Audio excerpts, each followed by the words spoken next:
After a woman walked into Curtis Lumber and Stewart's last week to express her freedom, there is some confusion about just when and where women are allowed to go topless in New York. We're joined by WGY legal analyst Paul Harding of Martin Harding Mazzotti. Good morning, Paul.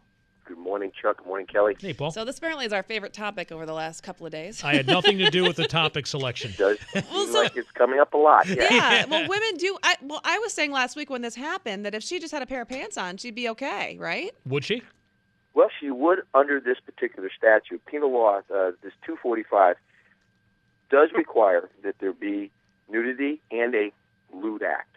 So oftentimes that it really is focusing on exposure of the genitals. As far as the exposure of a breast, a woman's exposure of a breast, it's not a crime. It's a violation. So there is a statute that addresses it. It's not this particular statute. It's 245-01, and that says that if you do this, expose your breasts, and you're not breastfeeding, you're not in a play or entertaining, that you are in fact guilty of or at least charged with a violation, not a crime. Now, there's been some talk out there that this law was passed in 92 that gave the women right to go topless anywhere a man has the right to go topless. Is that not true? Well, no, there's designated areas for that, and when this law came about, it has not changed. What's happened is New York courts just haven't done much with it. I guess we can look back to our Occupy Albany, and there was a violation when they were in the park after dark, so to speak. And there has just not been a tremendous amount of enforcement of it. But no, statutorily, if you expose your breasts in an area that's not designated to do so, there are some beaches, not this particular area where we live, but in New York State, you are in violation of that statute. See, that's interesting because I thought I keep hearing that ever since '92 a woman can walk around with anywhere topless wherever a man. And in fact, this weekend in New York City, another woman, a model, did the very same thing, claiming that same thing. But we're getting it from the expert now. You're saying that's simply not the case. It simply is not the case. But really, nobody wants to. Law enforcement doesn't want to get involved in it. So I thought, isn't it state parks they're allowed to as well?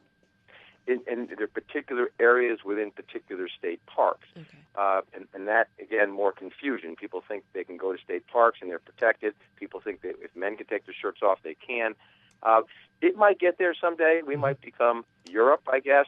But right now, under New York State penal law, again, not a crime. It's a violation.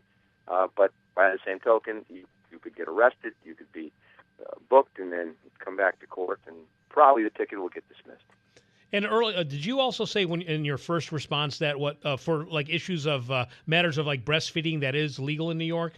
Yeah, they actually go through and expose you have breastfeeding or engage in a play or entertainment in a proper venue. Yeah, and there was also I think it was written into the law to protect or to crack down on women who were bartending topless or waitressing, that you couldn't be engaged in any kind of commerce, right? You need to be in a particular approval to do that. That's absolutely correct. Okay. Well, I'm glad we got. I'm very sad though now that we got the actual story. I was hoping. Yeah. I've always told you the people who exercise that right are probably the people you'd never want to see with their top off. I'll be the judge of that. Yeah, right. That's right. Hey, Paul. Thanks, man. Thanks, Paul.